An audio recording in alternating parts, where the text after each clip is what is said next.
Hot doggy, just in time. The Twiddler. How you doing, brother? Nice to see you. Little Friday edition of this morning Magic the Gathering stock show. All you Magic the Gathering players, wizards, and dragon slayers, thanks for tuning in on the show.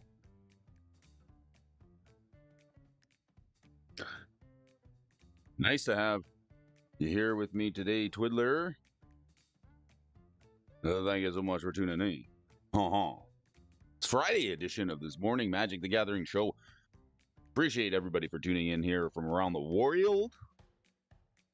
The best darn Magic the Gathering show in the universe.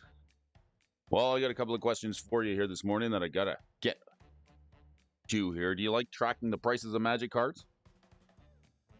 Well, do you like buying products online? Do you like checking the stock articles? Well, if you don't, let me do it for you here. I'm doing it on the morning show. It's a Friday edition. I got to stop that. That's what it is. I got to stop that chattering in the background. All right. It's Friday. It's Yabba Dabba Doo Day. We're getting set to slide down that Dinosaur's Tarot. No matter where you are in the world, I want to thank you for joining me and tuning in here on the show. Should be a good one, a quick one here on the Friday edition. We are wishing that we're going to have some good articles to read for you folks today, and that's right, we do. All right, but let's get warmed up a little bit. You know how we like to do it. We're going to take a look at a couple of AI generated Magic cards here this morning. Now, if you don't know the rules, here's how it goes. If the card is playable any way whatsoever, even if it's a little bit overcosted, if it makes sense on paper or cardboard, then we're going to give it a pass. You're going to hear this sound. But if the card has any gibberish on it whatsoever, if it doesn't make sense, if it's sitting on the fence, if it's just a piece of good old-fashioned cardboard junk, we're going to fail it. You're going to hear this sound. The buzzing, cousin. That's right. If you haven't watched one article, if you haven't watched one episode, you haven't watched them all. Let's check it out here this morning. Let's go to the stock desk and see what we can see. We got this card here. What's trending? What's trending and what's bending, my friend? This card, the Dungeon Crab. Donjon, le Crabe de Donjon. For all you French viewers tuning in across from Eastern Canada and Quebec. This, already for 1 white and 1, you get this flying star crab. Dungeon Crab can only block creatures with flying. And then you pay a blue to shuffle the rest of the game. Oh, yeah, that's a good one. I don't know about that. Do you really want to shuffle the rest of the game? I don't know. I think we got to fail this thing. Sucks. Shucks. It sucks. It's a crab. Let's move on to the next episode. Fair, OP, underpowered, non-functional, junkie. It's no good. Oh, this is a cute card. This is a really cute card. Miracher. Look at this little kitty. Very sweet. Nice to see this little kitten here this morning. All right, what do we get for a 1 red and 2? You get a 1/2 cat. If Miracher is in your opening hand, you may begin the game with it in the battlefield. Pre-game effects on this cat. How cool. Benson. Nice to see you, Benson. Whenever you scry, you may have target creature get +2/+2 and gain first strike until end of turn. On a scry with this cat, this Miracher that can sit on the battlefield in the opening hand. Wow, this is an OP card. I don't think it's OP. It's pretty good. I'm going to give it a playable. I know a lot of people are. It's probably going to get voted OP, but I don't care. This morning, nothing can stop me now. It's Friday. Let's go fair. Yeah. This cat's fair, fairly squarely, petting its cat hairly. All right, what do we do? Basic golly. Basalt golly. No, that's what it is. The basalt golly. I like a little bit of basalt and pepper in my eggs, right? Don't you? All right, for all you basalt and pepper fans out there, this is one red for a 1/1. Basalt golly enters the battlefield. You lose control of target creature and opponent control. What? What? Blah, blah, blah, blah. Get out of here. We can't lose control of a creature opponent controls. Can't happen. But the art's pretty good. It almost looks like Groot. I am golly. Right? That's what I see that in the I am golly. That's what I see this guy saying. Little cup of coffee here this morning. Not too pretty bad. Fair OP, underpowered, junk text. Let's give it the junk. Underpowered? Doesn't make sense. Nobody cares. Oh my god. Oh, this one's super cute too. Makes me think of a joke. What are the Can Crusher? Get the Smash Summoner's Unsmashomancer. How cute. Summoner's Unsmashomancer. I like it.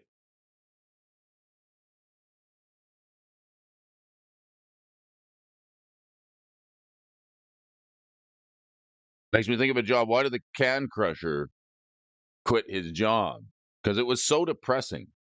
All right, the Summoner's Unsmashomancer. For you get a 4/3 for 1 red and 4. You can get this Mivake. Mivake? Mivake? You get a 4/3 Mivake. Mivake. My back. My vake and my back. Well, let's look at the text on here. There's a bunch of it. Bro, hey, morning, dual brain. Dual brains in the house. Nice to see you. All right, so when Summoner's Unsmashomancer enters the battlefield, as long as Summoner's Unsmashomancer power is white, oh my god. Here we go. Dr. Digit is an enchantment, is attached to, and its mana cost.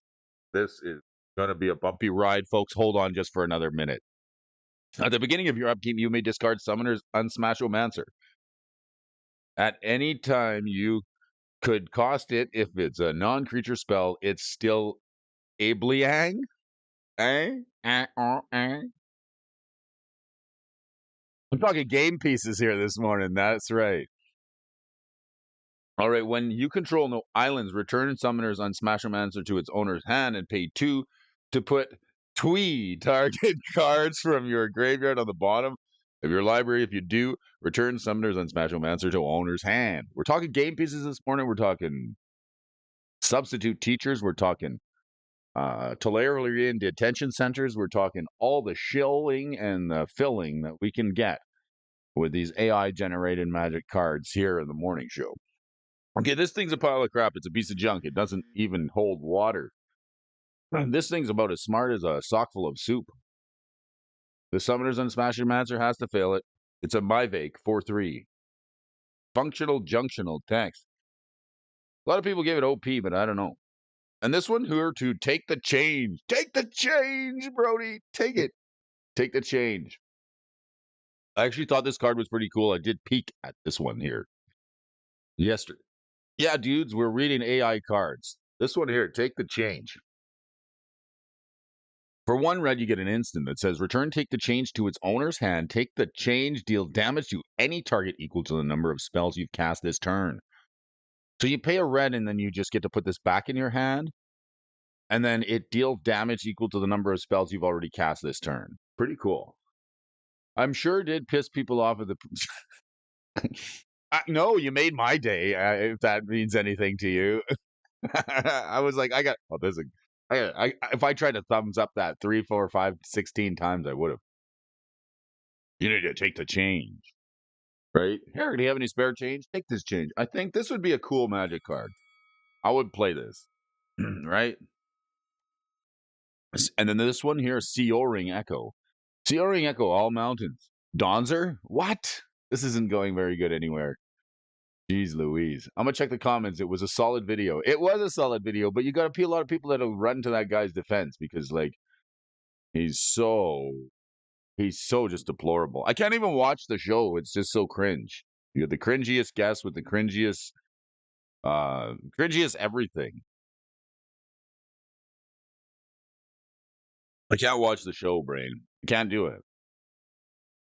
It's the smarmy. That's the word that gets me. It's like that look. Why do so many people have to like do that squinty, smug, smarmy smile thing? Hi, how are you doing? Please watch my magic show. Can't do it. No. No, no, no, no, no, no, no. Okay, whenever a Halos enters the battlefield under your control, another target creature gets -2, -1 until end of turn. Whenever a Halos enters the battlefield, the same amount of thumbs down.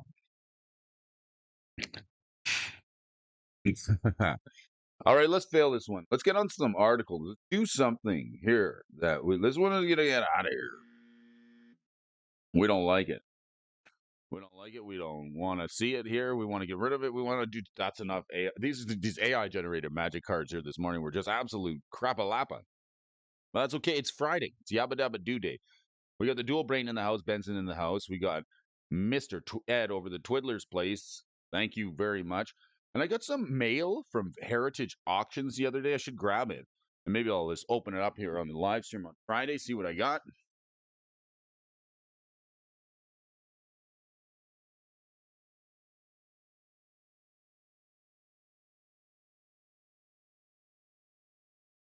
This is what I got. I got this package from Heritage Auctions. Very cool. When I saw this, if you haven't bought anything from Heritage Auctions, you might want to keep an eye on the price over there. They got some interesting stuff there. What do we see here? I couldn't turn this up. This is something this was a really interesting purchase. I couldn't turn this up. I had to watch the price. It was bidding up, and it was bidding up and bidding up and bidding up until like I just put in one bid, and then nobody outbid me on it because if you're ever buying on Heritage Auctions and you're watching the prices, you're really going to do yourself a favor by going on eBay or around to websites that are selling online to find the same products and to see what they're selling for. And then the way the bid increments work, there's always a buyer's premium. Let's see what we got. We got ourselves a box. Oh, nice. I think you all know what this is. We got ourselves an unsealed box. Oh, it was unsealed. The packaging is torn in the corner. But you all know what this is. This is the Eternal Masters. I think it's 2013. Eternal Masters 2013. Very nice, eh? So we got ourselves a box of Eternal Masters 2015 from Heritage Auctions. If you're going to buy from there, you got to watch very carefully to make sure that you're not bidding more than what you can find it on eBay. Of course, you don't want to overpay for it. But if you put your bid slightly below what the MSRP or the average market value is on eBay or associated sites, so that the next bid has to be at or above what you would pay on eBay plus the shipping and fees, then you'll probably get the item. Because if no one's going to bid you up on it, if they could get it cheaper someplace else, or if they put their bid in and then all of a sudden add the buyer's premium and shipping and now it's cheaper to buy it on eBay, you got to like stack your bid at like the eBay price minus the buyer's premium minus the shipping cost. That's where you put your bid in. I figured it out. So when you're buying online, that's the sweet spot because other people who are experienced bidders are going to know that. So unless you're bidding against somebody who doesn't know what they're doing, but then they're just going to keep going. But if you're looking for sealed product, you're buying stuff on Heritage Auctions, I suggest looking it up online, having an idea what it's worth, and then like sticking to that bid. Don't chase it up. If you say, for example, a box of this, what did I pay this? This one was $275. Actually, my bid was the hammer price was 220 for this box. 220 is the hammer price for this. So I put my bid in at 220 because I know they're selling online for about 300 and change. So the hammer price is 220. Then you got your buyer's premium. You got shipping on top of that. So nobody's gonna outbid you when you're just under, and the next bidding increment has to put you on to the eBay price or above, right? So that's how. And I've been practicing, watching, doing small things to try and get better. Well, who we got? Dual. We got Ed. Dual Brain. Who was that? Was that Gaming Bob. I see. Doss my eyes, deceive me. Eternal Masters, the beginning of the end, right? Drafting with that set would be so fun. It is a good set. I did do a draft. I did do a draft of the Eternal Masters. I did. Back in the day. Back in the day when we used to catch sun rays playing Magic the Gathering on the pavement to see who stays. So cold outside. Two snowmen are standing outside in a field. One says to the other, now that you mention it, I smell carrots too. All right. Well, let's let's listen to this, and it's something for your body and your head to react to. It's hard like karate. Imagine this article coming to you from the stock desk. It's oddly enough that I should return the favor because the flavor on the microphone is about to change your mind. Here, we've got an article here from Matt Grzelczyk. This is by far one of my favorite writers in the space. All right. So before we get started, I want to give a special thank you to Matt Grzelczyk. If you're on Twitter, I suggest you join him, follow him, subscribe to him, or whatever it is. You tweet him over on the Twitter channel.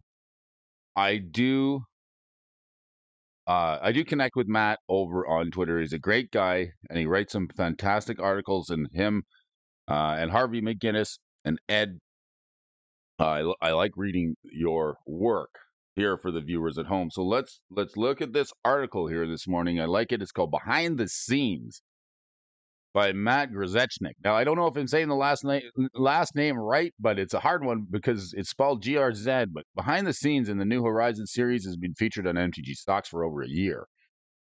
And reaching this milestone has been both an unexpected and exciting. It's been a pleasure to share this journey with all of you as we delve into bi-weekly new product to commemorate this occasion. So Matt has compiled a set of statistics dealing with the series coverage over the years. From the inaugural article of Dominaria Remastered in January to the coverage of Secretversary 2023, up the year, the total of 24 articles were released within this count, with approximately 78 cards highlighted as potential growth opportunities, price anchors, and experiencing a downward trajectory. Notably, the standout performers in the year include Court of Garenbrig, soaring from an initial market price of $3 to a stable $18, and Bloodline Keeper, which recently surged from our initial assessment as a $14 card to the current $41. Wow, that's a mover if I've ever seen one. Hey, nice to see you, Mr. DJ Long. All right, so let's check this out. However, alongside the winners are inevitably losers. The most significant downturns were incurred by Ren the Realmbreaker, plummeting from $22 to a modest $5. Urtet, the Remnant Memnarch, falling from $14 to $2.80, a primary factor contributing to the losses of the absence of a substantial presence in popular formats, despite initial excitement around Urtet, leading up to its release and influencing the spike over other niche card prices. It failed to make a lasting impact on EDH. Meanwhile, Ren and Realmbreaker continue to linger in the shadow of Ren and 6 in competitive formats, indicating a likelihood of further deprecation. The test time. Throughout November and throughout New Horizons this year, several trends have emerged. Firstly, there was the balanced distribution of articles covering release stats. and Commander products, and Secret Lair release. All among these products, a noteworthy observation was that the prevalence of creature cards with instants and sorceries closely followed in terms of coverage. Gonna have a little sip of cafe. All right. Reflecting on the cards that have appreciated since their respective articles released, a significant trend was to make a notable increase in Secret Lair cards, including the first sliver, Renaissary, the Inseparable, and Eska, God of the Tree. Each experienced value growth ranging between 62% and 98% since their articles were published. And now we get to the Bad Mama Jamma, the card that you got to have this in your deck because it's just so darn good. This is the rising tide that moves all boats, right? Even if you're the dinghy sitting on the waves, the storm comes up, the sea level rises. This card is pushing every deck in the format to new power levels. And there's no reason not to play it. I can't think of a reason. I must buy that dang rang. I know, right? I am with you, Murray. Murray, you can't make it tomorrow night, but that's okay. I'll make it for you. If you're going to hit a poker game, that's cool. I hope you have some fun. It's all good. We're going to the Coliseum, and I got some big news. Actually, I got some big news yesterday. I did. And I don't even know if I'm supposed to. You know what? I'm going to spoil it right here. I had a text message from a buddy. All right. So after I bought the memberships of the Coliseum, I bought, I think I told everybody, and for those of you who haven't tuned in, there was a bit of a fiasco last Saturday at a local cafe that we played cards at. Some bozo came in off the street and was just heckling and hollering and ruined the night for everybody. He took the door off the hinge. So Brody went down to the Coliseum. I picked up 8 memberships and gave them out to friends so we could play there next week. So that's tomorrow. So tomorrow we're slated to go to the Coliseum. Murray might not make it, but then I got a text message yesterday morning, the night before. All right. I should look it up, but I'm going to paraphrase it for you, okay? Speaking of buying the One Ring, I got a text from a buddy who wants to buy the Coliseum, and he wants to turn it into an official game store. So that's big news. Now, I can't say anything more about it, but I did get a text, so I'm going to try and put him together with my man Vince. All right? So wouldn't that be cool?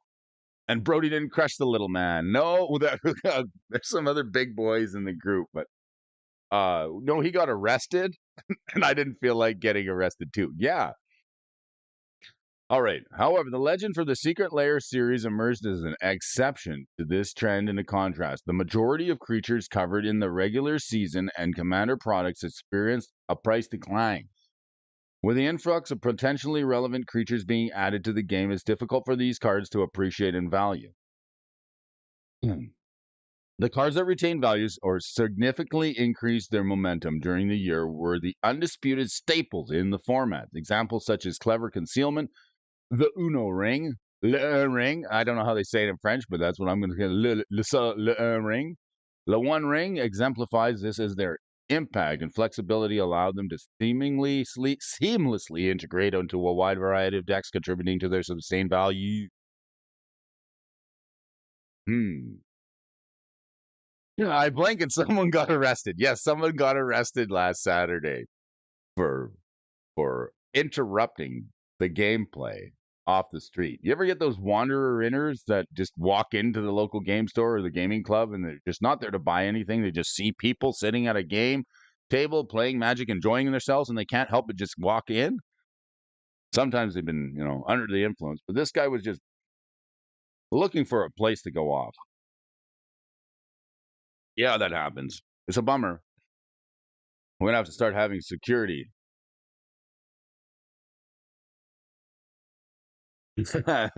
Brody smash. That's right. All right. Dawning of a new age. So since then, I got we're moving locations.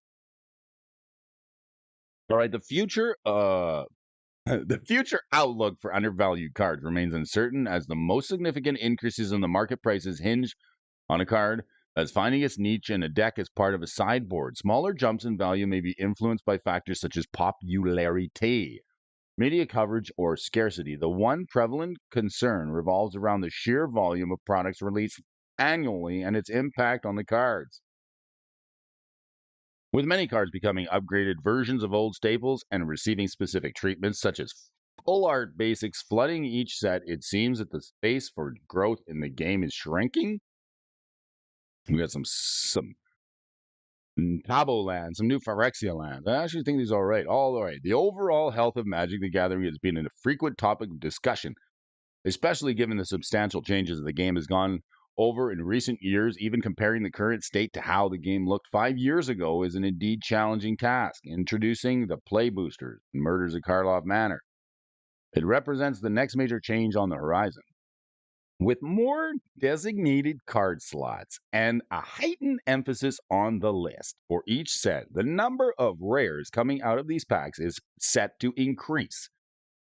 This shift will likely cause various effects on individual card prices as well as overall cost of packs and boxes moving forward. However, further ramifications of this change are yet to be observed in practice. Across the multiverse, as we wrap the first year for New Horizons, we're going to indulge in some fun and reflect on the highlights from the last year, according to Matt Grozechnik. Lano Unique, that's what it is. Thank you, Tommy Siddons. I did you have to look that up because I've been wondering what the one is. Lano Unique. Merci beaucoup, Tommy Siddons, de me donner quelque chose à penser avec ce matin. L'anneau unique. All right. That's right. So if I add my French content into this here, the Canadian algorithm, because of the Le Gouvernement de Canada, they push French content. So I can use that. I can use l'anneau unique to push my French content to everybody in Eastern Quebec. All right. I thought it was Celui Bag at first. Celui Bag? All right. Across the multiverse. I mean, just so I mean, I'm not a French guy, but I speak 5 languages, so that's okay, right? All right, favorite article to write. The fall of 2023 Secret Lair Super Drop was the most enjoyable to write. The cards included were mainly EDH playable and consistent of a wide variety of styles and decent power levels. Favorite product releases. The main set of The Lord of the Rings Tales of Middle-earth stood out as my favorite product. Playing around with the cards and participating in the pre-release was certainly a blast. Get to the tables. Get the table. The D3, right? D3. I like it. Get the tables. Oh my gosh. Now you got me thinking about a new t-shirt, Benson. Get the table. Brody. Brody's get the tables. Oh, yes. I love it. I love wrestling. I love the Dudley Boys. I love the D3. I love Magic, and I think that would just be super fitting, right?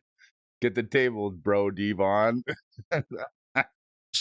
All right, okay, back on target. Stay focused here. All right, favorite product releases. The main set, Lord of the Rings, Tales of Middle Earth, set out as my favorite product. Playing around with the cards and participating in the pre-releases was almost a blast. Best limited environment, March of the Machines. Taking top spot for Matt here. The cards included, along with the Multiverse Legends, made for an exciting gameplay environment and some memorable limited gameplay this year. Most anticipated release, 2024. Duskmourn, House of Horror, set to be the most exciting about the theme and the potential gameplay. And lastly, a heartfelt thank you for reading all the series and making it a success. Your ongoing support and engagement is the driving force that keeps me returning to write each week. We'll join next time as we explore Massacre Girl wielding the lead pipe at Murders at Karlov Manor. And until then, we want to say thank you to Matt. Grozechnik started playing in Magic at the release of Dragon's Mage. Since then, he's tried and experimented with all the formats before discovering his love for EDH and Pauper, piloting the same Jund deck for at least 10 years, now trying to both understand and break as sealed formats. What else do you speak besides French? Portuguese. That's a fact. English, French, Portuguese, Spanish, Dutch. I know, it's a weird mix, but it's a fact. Eu falo português também. Thank you. All right, thank you, Matt. Another cool article. I like watching and reading the articles over there. If you haven't caught me on Twitter, you should head on over there. There's some interesting stuff that's happening over there, and I don't see too many people from the community over on Twitter. Some people don't have time for an extra form of social media, but I do connect with some fine folks over there, like my friend Benson. It's cool because you can direct message on Twitter. You can do all kinds of things. You can tie in with other folks over there, so that's kind of neat. I've been enjoying the discussion back and forth with my friend Benson, telling jokes, just keeping up with each other and sort of poking around on Twitter. Gives you another medium to explore when you're talking about Magic the Gathering. Some interesting stuff comes up over there, and I do like it very much. Let me see if I can find it's Friday, right? Like, oh, it's so exciting. What are we going to do here this morning? We got more articles for you folks today. We got the movers and the shakers. Let's see. What are we going to do? Let's see if we can find something decent to read here in the world of Magic the Gathering. What's going on?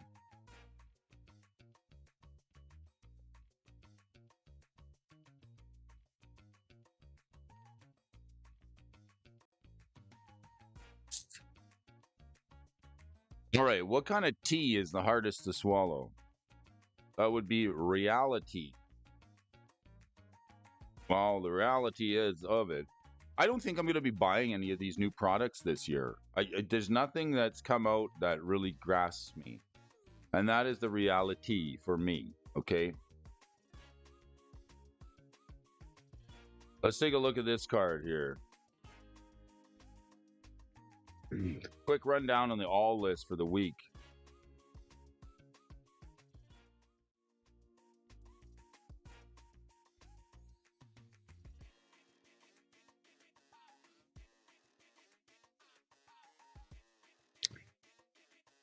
Let's do a quick rundown on the movers and the shakers for this week. This is everything, the weekly change. This is the all list. So usually we do Monday, Modern Monday, Tuesday, Pioneer, Pauper, Wednesday, Thursday, Legacy, and Friday we're going to do a recap for the week of the movingest Magic the Gathering cards in the game. Why is the forest bad at math? It can't count a tree. I like it. 5 likes. That's all I need. I need 1 like for each day of the week. I don't really care. The YouTube algorithm is kind of silly. But if I could hit that 500 subscriber mark by Jennifer March, April, May, that would be great. Okay, we're just slowly moving up. This card here, Time Twister.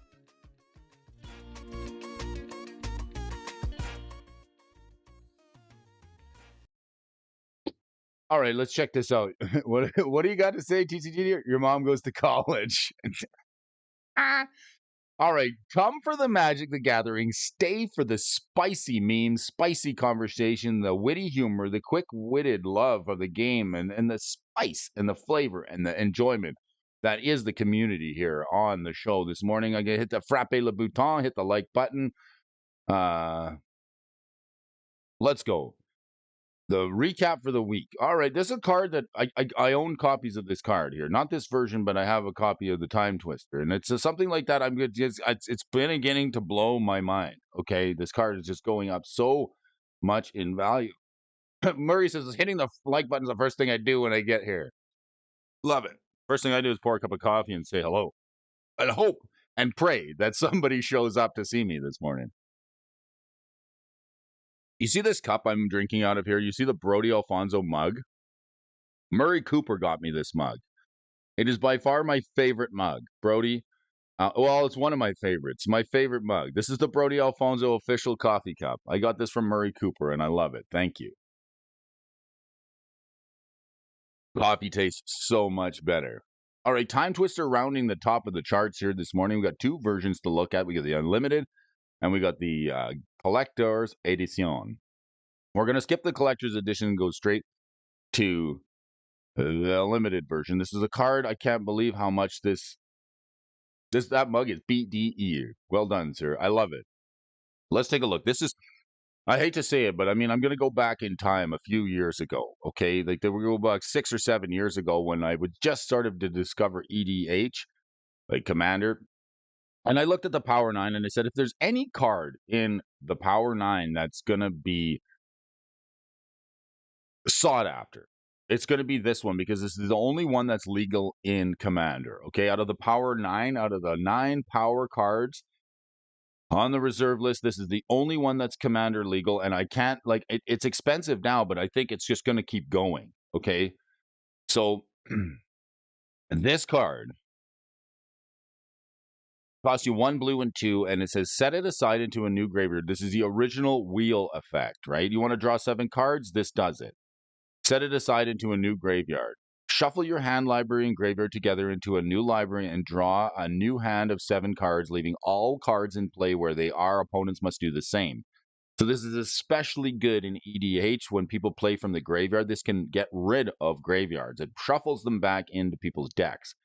Also, the shuffle ability is very good if somebody is tutoring and they put the Bambam tutor or the mystical tutor or the enlightened tutor or one of the tutors that puts a card on top. Imperial Seal puts it on top of your deck. If you can get this off, then you get to get that sweet shuffle ability, right? And then you get to reset the deck and reset the graveyards. You draw 7 cards. With Sholdred, it's very good. And you know what? I'm not against proxying. This is a card you could proxy, right? If you want a wheel. But this is the original wheel. It's 1 blue and 2. It's 3 mana. So you got Wheel of Fortune with discards hands. And this card is especially good. I'm playing it. I do like it. Good card. But let's take a look at the chart on this sucker, okay? Yesterday we were talking about, what were we talking about? The MACD, right? MACD, we were talking about the most common stock indicators. Earlier this week, we were talking about the cup and handle pattern, much like this beautiful cup that I got from Murray Cooper, and the handle of said cup. We were also talking about trend lines in the MACD and the crossover of the moving average, right? We're just getting a little bit more familiar with reading these stock charts, trying to understand what some of these darn patterns mean, right?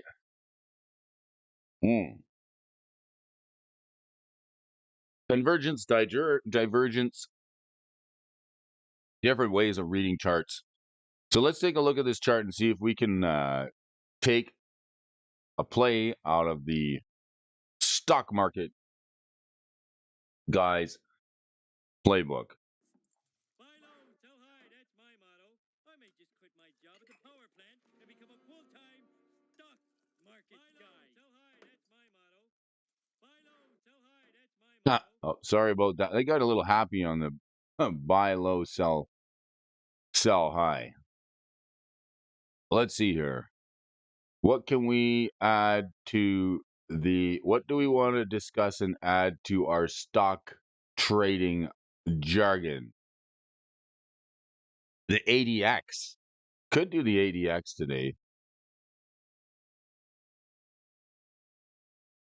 The Arun indicator. There's a bunch of them. The signaling approach. Trade signal. Okay.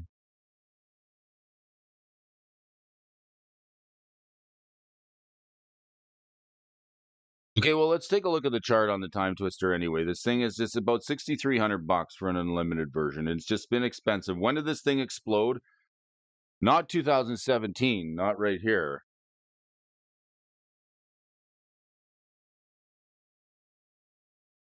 Hey, where's my epic pen? I want my really epic pen so I can draw these lines for you folks here this morning. All right, here we go. Boom. Boom, boom. Not until 2017 did this card become 2017, 2018. That's when this card, right around here, that's when this card started to really take off. Going back 5 or 6 years ago. Ladderwood Tribe is going to be continue to go up with the new spoiler from Murders of Karloff Manor, Doppelganger. Brian Giles. Hey, nice to see you, Brian. Glad you can make it. Only the opinion, like, I love it when new sets come out that also push older cards, right? That's the first thing I look through is to see if, like, is there anything else that works with a wheel effect? Because there's this card here.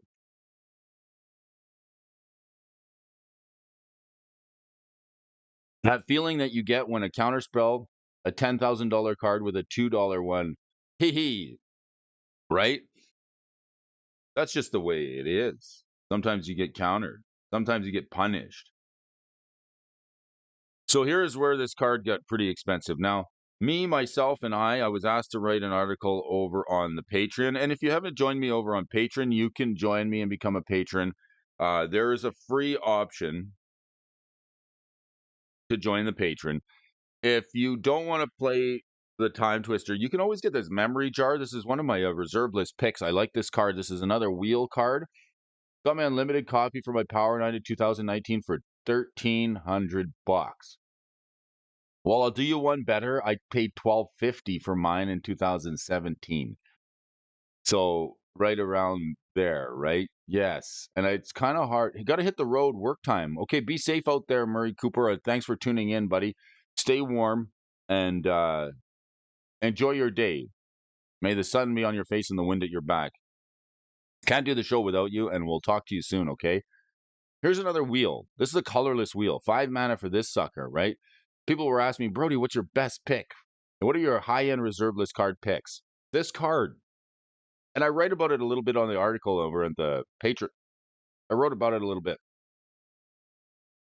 But this is a colorless wheel. It's 5 mana. You tap, sack it. Each player exiles all the cards from your hands face down and draws 7 new cards. At the beginning of the next end step, each player discards their hand and returns to their hand each card they exile this way. So you get to draw a fresh 7 and put whatever you had aside and then draw them up again. And then at the end of the turn, you're going to discard that. This thing, it gives you a new mitt. It gives everybody a new mitt for one turn. Of course, most of the time you're going to crack this on your turn. It's a rare, but this thing is banned in so many formats except Commander. It's not legal in much of anything. It's banned in Legacy, restricted in Vintage, and it's legal in Commander. But if this thing ever gets unbanned in Legacy, in Legacy, I think we'll see a price spike on this. So if you don't want to run the Time Twister, you can always proxy it. If you don't want to pay the what is it right now, $6,000. If you didn't do like Anger and get in early on this card, yeah, you can always proxy it. Myself, I don't really care when we're playing casually. A lot of the big tournaments, apparently, it turns out most players proxy cards anyway. And then you can always get the collector's edition. How much are those running for? Collector's edition, $2,700 for the CE. That's expensive. Wow. Okay. So what else we got? We got the Time Twister Rock Slide Ambush. This is a card I'm not familiar with, but it's up 80 100. It's up to $88.50, which is 168% uptake. I'm going to give you guys a disclaimer, okay? On these Portal 3 Kingdoms cards, I got God, okay? And the reason I got God, I'll go back, because I've been following this list for years, and I've been buying Magic cards that appear on the Shakers list by looking at their charts. I get up in the morning and I see these things moving, right? I'll show you the card. But let's look. Rockside Ambush. Be very wary of the Portal 3 Kingdoms cards, okay? Rockside Ambush deals damage to target creature equal to the number of mountains you control. That seems really good. I love the art on this. These guys are just got all their pikes and they've got this big rock and they're ready to drop it down on Mark Rosewater as he's driving to work and doing his podcast. No. They're just they're just getting ready to push this over. Yes, Portal 3 Kingdoms, right? So let's look at the chart on this. Look at how spiky this chart is, right? Wow. Whoa. Look at this. Look at the fun bags on this chart, right? This is an epically crazy chart. Very crazy. Lots of east-west action. We saw a price tick up in 2021 and then it's done nothing but move left to right here until recently. And then we have a couple of big spikes here with a plateau on the end going from, what's the number? $27 up to 145. So these Portal 3 Kingdoms cards are rare. Let's not kid ourselves. There's Relentless Assault.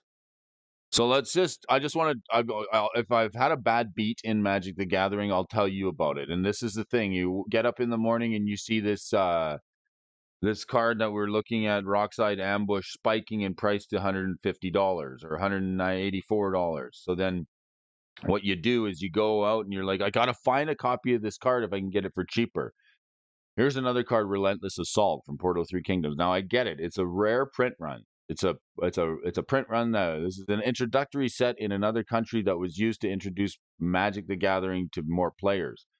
So they came up with a different theme of the art, and some of these cards are really rare. So these printings of these cards in the P3K set, as it's known, is very, very scarce. In fact, I've got some packs of the P3K kicking around here. Right here. Box of Portal 3 Kingdoms right behind me. This stuff. Right here. Okay, so let's look at Relentless Assault. And I want to. This is the thing: price memory. Right here's the thing that just gets me. Look at this chart here for Relentless Assault, and I want to take you back. This is how long I've been doing this, and longer. Okay, so here at this spike back here in 2018, Relentless Assault. Brody wakes up one day, and this is where I'm telling you guys: be wary of these charts. Do not believe everything you see on one of these charts. There's mistakes that can happen. And I'm going to give you a little bit of context because I bought this card. I bought 2 copies, Portal 3 Kingdoms, Relentless Assaults, back in 2018 when I woke up and I saw this price spike. I thought, wow, that card is a Portal 3 Kingdoms card. It must be really rare. And now it's worth $4,000. I want to get out there and try and find a couple copies on eBay. So I bought 2.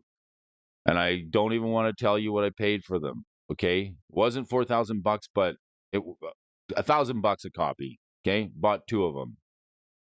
Tell me you didn't buy that high. Yes, I did. I bought 2 copies of back in 2018. I bought 2 copies of Relentless Assault and Portal 3 Kingdoms for $1,000. It's $500 a piece, I think. I could look back and tell you exactly what it is, but this is how long I've been doing this and watching these charts, and I can't tell you I get it right all the time. This is one of the times that I got it wrong, and it still hurts me to this day, right? And I'll tell you guys about these spikes. That's why I want you guys to know when you wake up and you look at some of these charts and you see these giant spikes, it sometimes is not authentic. It could be slippery. That's right. It could be slippery like that. You wake up and you see this thing. Now, granted, now what is Relentless Assault looking at? It's been doing nothing but just sort of staying stable. So that was an outlier. It was either somebody mispricing one. So what happens when this is the thing? What happens when people see these charts spiking in price, especially on these P3K cards and especially on some of these oddballs, people will rush out to eBay, to the open market, and start posting copies of that card for like what seems like a good deal, but it's not because there's bad data on these charts. So you really have to watch out and look to say, does this make sense? To me, this doesn't make any sense why this rock slide ambush has gone to $150 overnight. So if you wake up and you see rock slide ambush hitting $150 and you're like, oh, I can rush out to eBay and get myself a copy for $100 and I'll be doing good, be very wary. Okay, be very, very wary of these charts because there can be bad information and bad patterns and anomalies that push the price of these charts up. I feel your pain. I bought Bitcoin at 46K recently and now it's 40. One move that will undo a lot of good work. Yeah, but you just get back on it. And you can't it's like the Rudy card, right? I got 2 of the Flesh and Blood Rudy cards. Had to have them. Haven't done anything but go down in price. But you only lose money when you sell, right? So, I mean, even if you overpay for something and if you can hold on to it long enough, eventually you may be able to recoup some of that. Like the foil counterbalances that I just got rid of recently. Look at this card, Titania. This is from the Vanguard set. Now, these Vanguard cards are kind of hard to find. When I see them in stores, I do want to pick them up out of the showcase. I saw an Urza downtown Vancouver not too recently, and I really wanted to get it, but it was so damaged and beat up that I just thought, well, why bother? You may pay an additional land on each of your turns. It's Titania, the Vanguard set. Not really a magic card, but it shows up here. And then we got All Hallows Eve. Interesting. This is like the original. This is like the original Living End, right? Like, let's read the card and take a look here. 2 black and 2 sorcery. Exile Hallows Eve with 5. Exile All Hallows Eve with 2 scream counters on it. This is on the reserve list. I don't own this card. I'd love to get a copy of it. It's from Legends. It's $500. It's going to take me a long time to get there, but hey, we can do it. All right. At the beginning of your upkeep, if All Hallows Eve is exiled with a scream counter on it, remove the scream counter from it. If there's no more scream counters on it, put it into your graveyard, and each player returns all creature cards from their graveyard to the battlefield. So this one is just a little less than Living End. It returns everything from the graveyard to the battlefield. So like in a cycling deck, you're going to cycle the Riverwinder. You're going to cycle Street Wraith. You're going to cycle and cycle and cycle and cycle all these cards just to get them into the graveyard. And then boom, you play this card. All Hallows Eve. Let's take a look at Living End. This was a deck that's very popular and still sees play today in Modern. Its suspend cost is the same cost as All Hallows Eve, except it's got suspend 3.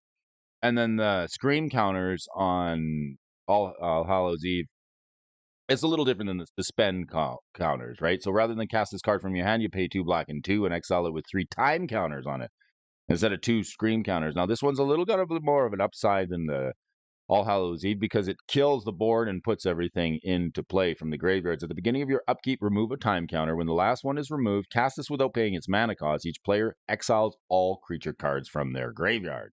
Then sacrifices all creatures they control. That's the part that's not on All Hallows Eve. The sacrifice creatures they control and put all cards they exiled this way onto the battlefield. So everything from the bin comes back.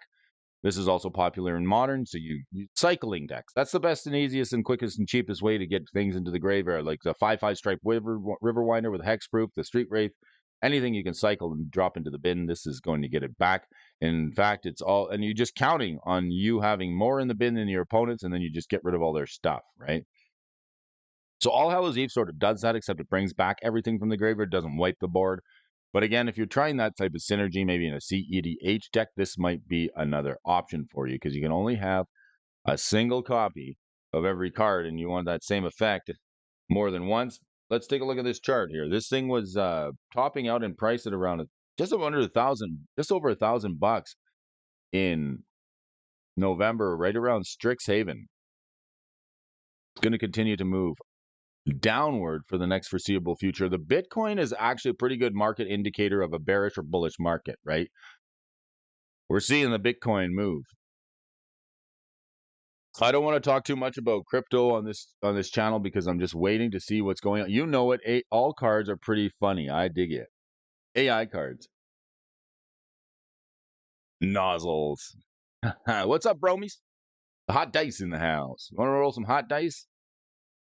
Thanks for joining. I appreciate you. It's Friday. It's Yabba Dabba Doo Day. I want to get on with my Friday so we can play some F and M. All Hallows Eve, Gwendolyn DeCourcy. Apparently, there's some controversy about this card. They say she's a lady of the night, right? She's got the knife there.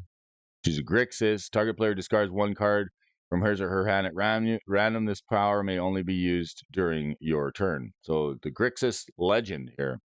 Urbar became the final resting place of many swordsmen of renown, their steel outmatched by the vials of Gwendolyn. Well, she's soul is ginger. She's got red hair. She's got a knife, and she's taking this fella to the living room. All right. And then Fork. This was one of the first cards that called for banning from those outside of the game. Really?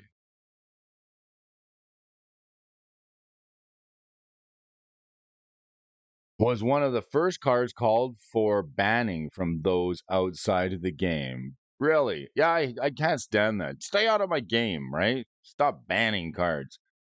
Gwendolyn, she's up. She's $283. She's a legend. She's on the reserve list, and this is one of those old legends cards, right? With a neat, the SJW ban. That's right. Speaking of Tolarian Detention Center, yeah. What do we got here? Fork, Gaia's Cradle. I just picked one of these up. Oh, that and All Hallows Eve, along with Crusade and all these other cards. Yes, that's a fact. Stone Throwing Devils, Crusade. Oh, what was the other one? It's got a dude with a mask on it. Very strange indeed. All right, Gaia's Cradle. This thing, I traded up aggressively. Like I traded into one of these over the holidays. It just pretty much broke the P. That's right. Yeah. This one, I finally got a copy of it for green decks. I haven't built a green deck, but it's going to go in there. I buy listed the couch, the furniture, the TV, my kids' college tuition, and everything else just to get a copy of the Gaia's Cradle. I buy listed pretty much everything. The pots and pans, the kitchen sink, and you name it, just to get one of these. Half of Arabian Nights allowed me to celebrate these. Is not allowed me to celebrate these stories anymore. Jihad, right? Another card that I bought is Cleansing. That's another card. You can't play that card anymore. Well, Gaia's Cradle, this thing, I don't know how high this is going to go. I think, unless it sees a buyout, it's definitely going to be hovering around the $1,000 mark for the very foreseeable future, at least. This thing could go higher. It could be $2,000. But the Tabernacle at Fenrir Vale is just so much better than this because it nerfs it. It actually neutralizes it. This is the one that adds a green for each creature you control. And then we got Spell Blast. Counter target spell unless this controller plays X from the alpha. There's $50 for these alpha commons and commons. So, like, see where I did really well is about 7-8 years ago. I started buying alpha commons and uncommons and alpha lands, and they were $5, $3, $2. Bought lots of alpha commons. Well, I want to say lots, but I bought a few of them. Probably a couple copies. But like now, these alpha commons are seemingly sought after. People who want them. This one's $50 for a Spell Blast. Now, there's plenty of other cheaper versions of it, but sometimes it's nice to get the alpha, the black border one. Just like Red Elemental Blast, another card that everybody plays in Commander and wants copies of it. The black border version's worth $100, and then the revised copy is worth $5.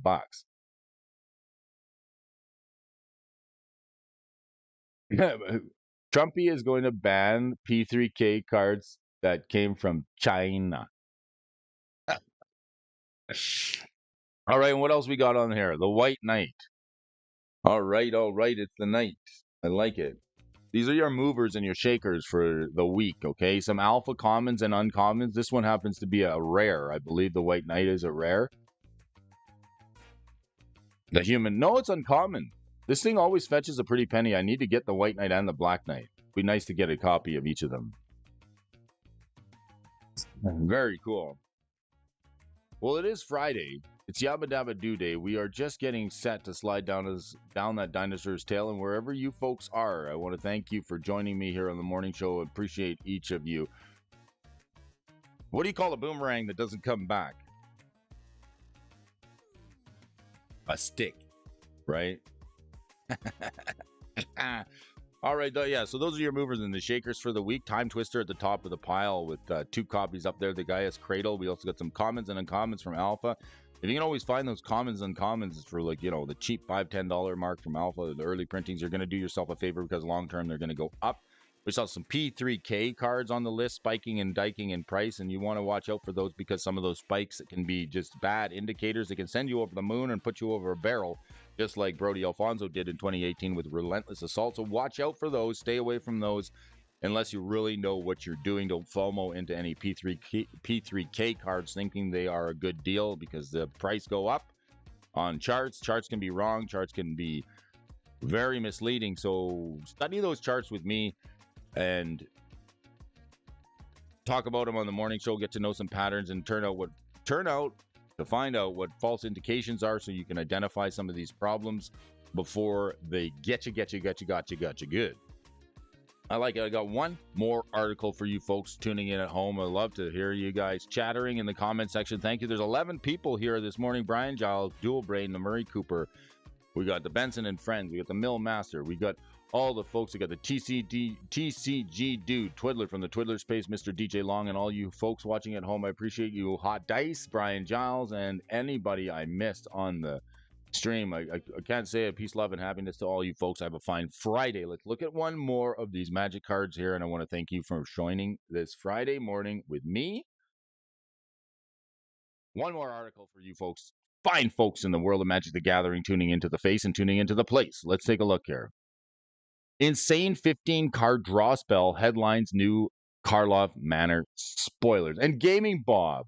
That's who I did the best for last. Thorian and Company. Morning, folks. Dr. Timmy Emporium's here. I've been reinvented my YouTube channel after 2 years and 18 followers. I thought I'd switch from MTG mountain climbing. I still love listening to you ramble on about the mountain climbing. Thank you so much. Timmy's Emporium. I like the Timmy's Emporium. All right, following the MTG set debut of the live stream earlier this week, murders at Karlov Manor spoilers have been coming thick and fast and ready.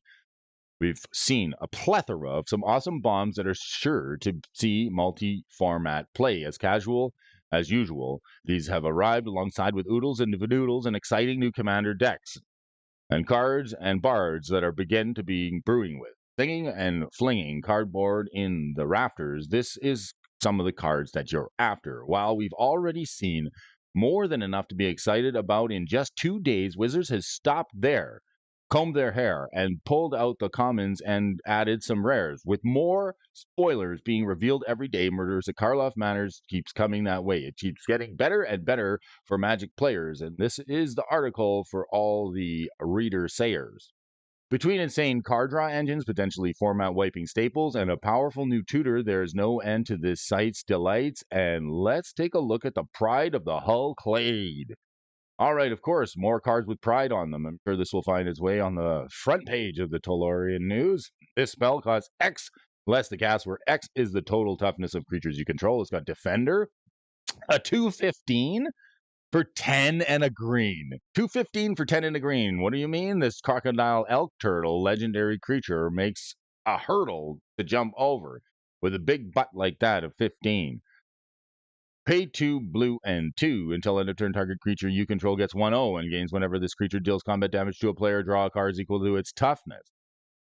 And can attack as though it didn't have defender. So this guy can swing with his butts and draw you 15. With combat damage to it, has to hit a player, though. All right, so this is the 15 card draw spell. So out of all the spoilers, spoiling and toiling, this Magic players have seen recently, a few being as weird as the Pride of the Hull Clave. Closing its staggering 11 mana, this unique crocodile elk turtle is undynamically and undeniably an oddity. At the same time, however, this card might actually be rather powerful, especially with a niche commander deck. Swinging with his butt, right? Beyond being an absolute tank in the MTG card, the Pride of the Hull Clade is surprisingly cheap. This thanks to the casting cost being reduced by the total toughness of all creatures you control. In theory, this could make them surprisingly cheap to cast, especially in a defender-based deck. With just new walls in play, the Pride of Hull Clade could easily be cast for just 3 or 4 mana. Considering the monumental stat of the line, this makes a very surprisingly affordable defensive powerhouse. As good as this defense would be on its own, the Pride of Hull Clade can also become quite a major threat. By playing an additional 4, you can turn it into a defender, less 3/15, which it hits to draw 15 cards. And no matter what kind of deck you're playing with, this effect absolutely insanely strong all on its own. For better or for worse, however, it's still a bit of a meme, since blocking this non-beast is fairly trivial thanks to their immense toughness. The Pride of Hull Clave obviously has an innate synergy with High Alert. Unfortunately, the card with this effect in standard right now is Ancient Lumberknot, which is ideal and would have to be a massive defender deck. Ultimately, this card main home is commander, and thankfully, Arcady Strategy is the perfect commander for this card.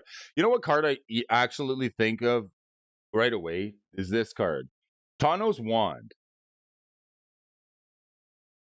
Right, this was the counterpart to the Candelabra of Tawnos. The worst part, this one. Look at this.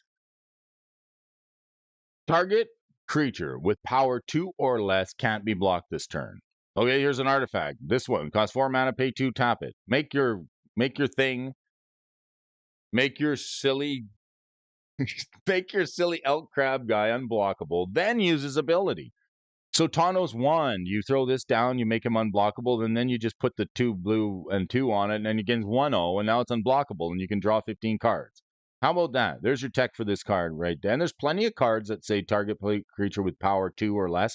2 or less being unblockable seems to be the theme for these activated abilities or these creatures that say creatures with power blah, blah, blah, blah, blah, can't be blocked. It's like the mini rogues from Strix, right? Hot Dice? That's right. Run Rogue's Passage. There you go. Rogue's Passage. Thanks, MTG Gaming Bob. All right. Let's take a look at this. White Weenie gets a major upgrade. Assemble the players. Assemble the tables. Get the tables, Benson. Assemble the players. You may look at the top card of your library anytime. Once each turn, you may cast a creature spell with power 2 or less from the top of your library. Both in Standard and Pioneer, the White Weenie is a bit of an unusual archetype since thriving in times of flux. This deck can be the meta's best one week and struggling the next. For better for worse, for Murders of Carlos Manor, it seems that the former will be true again. Weenie decks. To amp up this inconsistent archetype over the last few years, 3 or 4. 3 new sure-to-be staples have been spoiled. Each directly synergizes with the archetype. This deck could become surprisingly dominant. A key piece is the Delaney Streetwise Lookout. Well, she's a real looker, right? All right. Boasting multi-format potential, Delaney is an essential part of Monocom 2.0, which has many players seriously excited.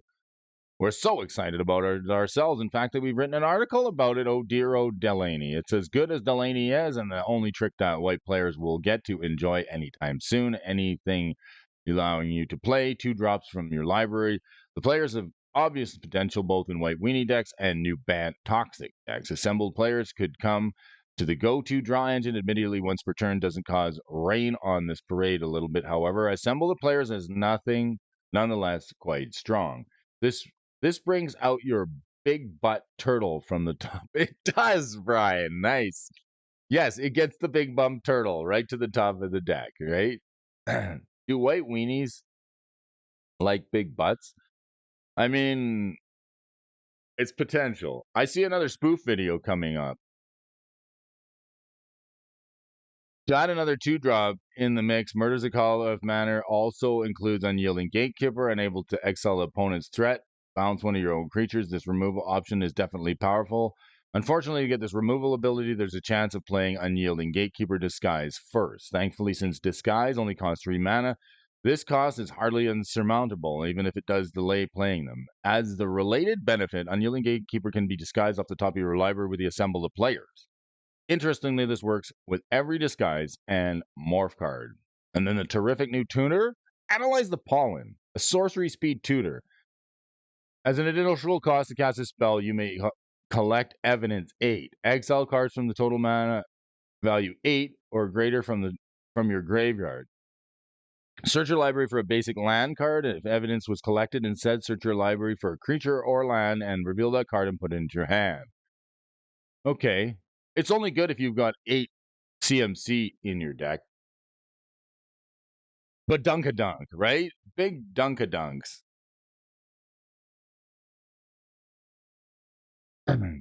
Requiring you to exile cards with a total power mana value 8 or more from your graveyard. This cost is hardly insignificant. That being said, how it's like Delve, I guess, big stomping green decks get no trouble playing this, and the cost of the mid game in Commander, thanks to games going so long. Analyze Pollen may well be a firm fan favorite. If you're not playing Collect Evidence, obviously Analyze the Pollen is significantly worse. That being said, the abilities Find a basic for just 1 mana isn't inherently useless. Sure, it's not going to win you the game, but it's like tutoring a Crater Hoof Behemoth, but it's still fun, at least. I mean, that's where it was, always is. Get one of your dual brains out of the gutter. All right, boys and girls, you know I'm doing the best that I can as the working man, bringing you guys some Magic the Gathering articles, fun, and discussion here this morning. I thank you all for tuning in. It's Friday. It's Yabba Dabba Doo Day. I hear the sirens wailing, the cops are at the door, and the ship has got to get sailing because there is no more for today. I'm going to get on the road. I have an addiction to cheddar cheese, but it's only mild. I like the strong. Wherever you are, thanks for tuning in. Thanks for bringing Brody with you this morning adventure. It's Friday. If you can't bring a friend to Magic the Gathering, make sure you bring a friend to Brody. And hit that subscribe button. We're looking to climb all the way up, hit that 356 subscriber mark. I don't know. All right, peace, love, and happiness to all you folks out there. Thanks for joining me. This has been a great week, an amazing time. I really do appreciate it. Let's cut over to our friends Ron Burgundy for a little bit of jazz flute this morning, and let's just rock out on the outro.